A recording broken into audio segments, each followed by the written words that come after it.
We are in Uzi season. It's the all-white era. The narrative has been that EA2 was to get out of his deal, and now Uzi's independent. And if there's one thing that Uzi's great at, it's rolling out projects. And he definitely got an interesting aesthetic going. The last couple months, he's been dressing in only pure white. Recently, he's been cosplaying as Sasuke, and he got all the piercings all over his face like pain. Literally the new Paddock lyrics.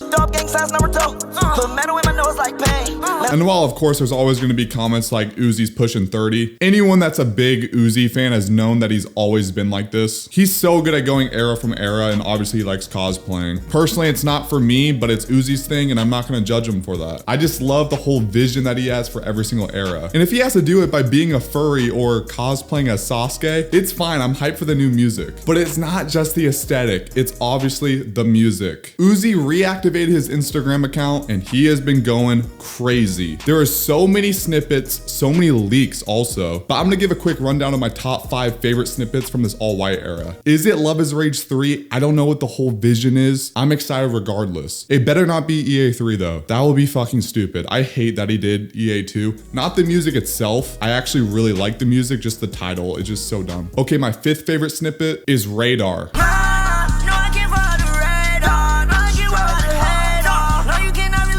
This is obviously very similar to Moonrelate. Hey, I ain't got nothing from the pain. I only get it the same. So of course, a lot of the EA1 fans or old Uzi fans really like this snippet, and it's probably their favorite. If you don't know, I'm not crazy on EA1 or the Deluxe. I think the Deluxe is his worst project in his discography, but this snippet sounds better than Moonrelate in my opinion.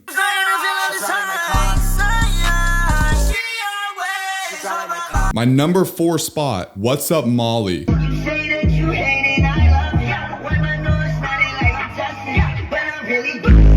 The first snippet he ever put out for this era. This shit was on repeat everywhere. I'm pretty sure this song like saved my life. I need to stop. I'm overhyping the music. It's actually so beautiful, bro. Like, it's crazy I have this snippet at 4 because there's been so many great snippets that could come out. Like, the fact that this is not like the best snippet is just crazy. I know you all say glaze, but man, I like to be passionate and happy about music. I'm so excited for this era. Number 3, we got Chill Ebro. I can't feel.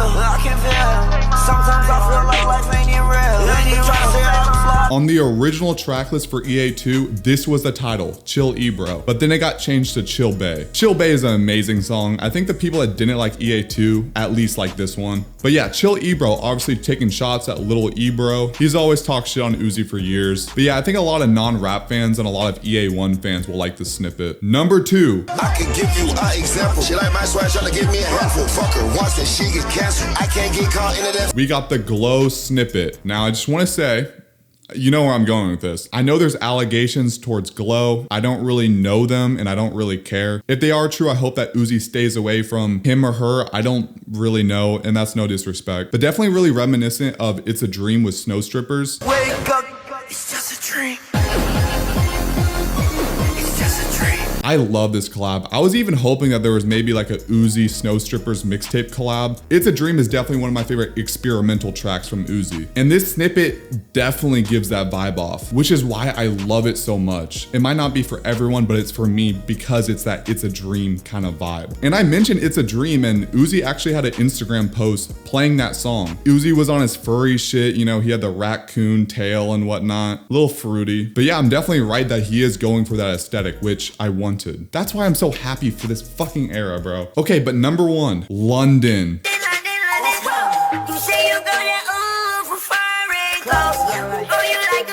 This was an Echo 2K sample, and it was strictly a snippet from TikTok. I've been so addicted to this snippet. I've definitely played this snippet the most out of all of them. I think the normal pitch and it pitched up both sound really good. I don't know what you guys will think if it's your favorite, but it's personally my favorite.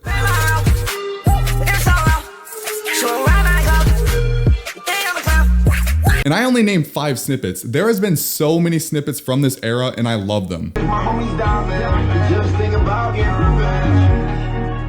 Thought I fell off like rap, thought I But especially, this is definitely my top 5 favorite snippets from this era so far. But if you're an Uzi fan, the one flaw that he has is song selection. You gotta hope that some of these tracks really make whatever project he got coming out. It's so crazy too, because there's people claiming that people are switching up on Uzi, but anyone that's really tapped in with Uzi and listens to leaks knows that Uzi's always been him. I mean, just recently there was 40 songs leaked in a day, and that was like 2 weeks ago. And I think a week before that, there was like 50 snippets preview. It's insane how much music we're getting, and I haven't gone through all the leaks, and I don't know if I really want to, but from what I heard in my downtime, there are some really good tracks in those leaks. And you just gotta hope that he has good song selection. But yeah, I definitely wanna mention this whole Uzi hate narrative. I mean, just recently there was 2 YouTubers named Amchan, one of my friends, and Domikowski, I think that's how you say his name. And before I get into his video, they both made similar videos saying people switching up on Uzi. I personally love Amchan's video so much. I think he's a great YouTuber. I really love just how passionate he is, and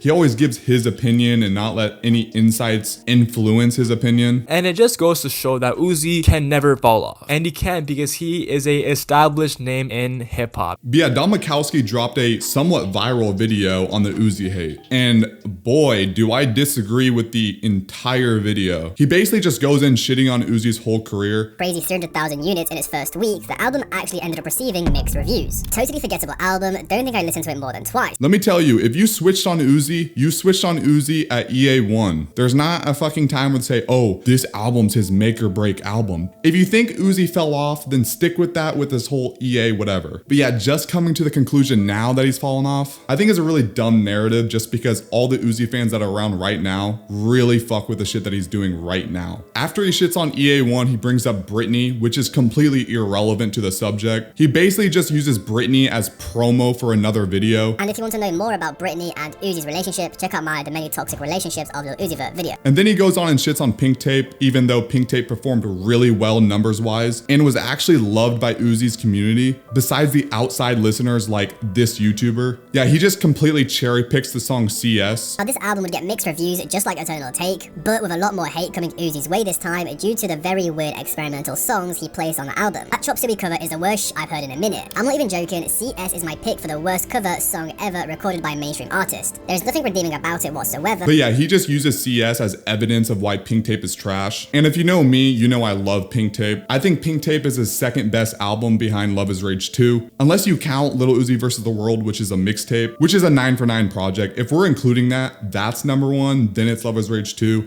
then Pink Tape. I really like Pink Tape. And the one comment that really rubbed me the wrong way was about Uzi's appearance. Usual public appearances. Firstly, in 2023, Uzi would announce to the world that he now has a new persona, Leslie, where he would show himself wearing a wig and a nail polish, posing in a weird manner. If that's how you want to describe it, Uzi would get heavy abuse from fans on social media, as they just found it disturbing how a fully grown man is doing this kind of stuff. Like I said, if you're a Uzi fan, you know that he's always been this way. He's been wearing dresses since like 2018, 2017. And he uses this as evidence of why Uzi has fallen off. Luckily, the comments are bashing him for that take, because life doesn't end when you hit 30. He's not even 30. It's like you can't express yourself or be creative anywhere past 30. It's such a dumb narrative. I think it's corny that a grown man is commenting on another grown man's clothing in a bad way. Who gives a shit what the other person's wearing? Like, bro, that's not why Uzi is... He's not even doing bad, bro. This is so dumb. Plus, all of his clothing antics always end up promoting his music regardless. I think the reason why people love Uzi so much is that he's always been himself. That's why I like him. The dude's like a fucking short, kawaii, like emo boy. That's fire. Then yeah, as expected, he called EA2 atrocious. I mean, I hate to hate on Uzi so much, but this was atrocious. Say what you want about EA2. I have an extreme hot take that you guys will probably not agree with.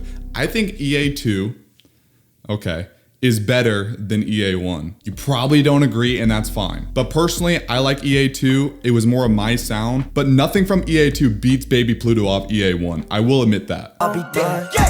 Whole lot of holes, whole lot of men. Maybe I'm letting recent bias affect my opinion, but you could also say the same with Nostalgia off EA1. But yeah, I just wanted to include this YouTuber in the video because he has no idea what he's talking about. And you can clearly tell he's blinded by nostalgia. And what's so unfortunate on YouTube is that hate sells. Anything negative does really good for the algorithm. This dude sounds like Sunny V2, okay? Cosplaying as a teenage anime boy. All this whole YouTube commentary hip hop space all sound the same. They do the same thumbnail. They edit the same. They use comments as evidence for their research. And there's no creativity whatsoever in these videos. They're all clones. The only thing I can respect about these YouTubers is their bag chasing. And I'm not trying to specifically shit on this one YouTuber. I'm really just saying as a whole. I don't know, it's just the negativity too. I mean, even when I'm negative, I always look at the brighter side of like the what could have been, or thinking what the artist can do in the future of their career. That's just me though. I can't see making these videos seem that enjoyable at all. I mean, most of them are paying people from Fiverr, you know,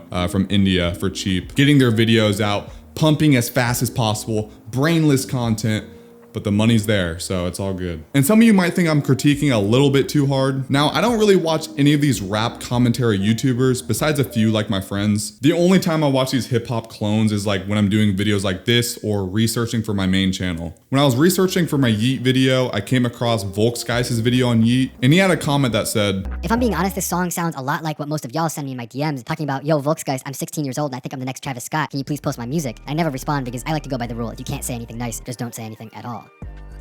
I disagree with this so much. If someone sends me their music, the only way for them to improve is to shit and critique their music. It's the only way people are gonna get better. But some people just like yes men. My advice to anyone watching, even if I'm younger than you, is to surround yourself with people that are gonna be very straightforward with you. That's the only way you're gonna improve. A lot of the time you don't wanna hear it, but sometimes you need to hear it. I don't wanna get ahead of myself, but I don't get a lot of hate comments on my main channel, but you put something on the internet, someone's gonna hate it. I mean, someone's gonna hate it. W Uzi reference. But of course, I get hate comments. Everyone gets hate comments. And I've used a lot of that criticism to help improve a lot of my videos. You gotta either look at it as healthy feedback or just disregard it and just tell the person to have a nice day. I don't think hate's a bad thing. If it's vile, then that's different. But hate can be very helpful, and that's really just how I feel about this whole hip hop commentary community. Cause my God, they all are the fucking same. Cause I wanna know if any of you guys watch those type of videos, cause this is my YouTube recommended at the moment. And a lot of my YouTube friends agree with me.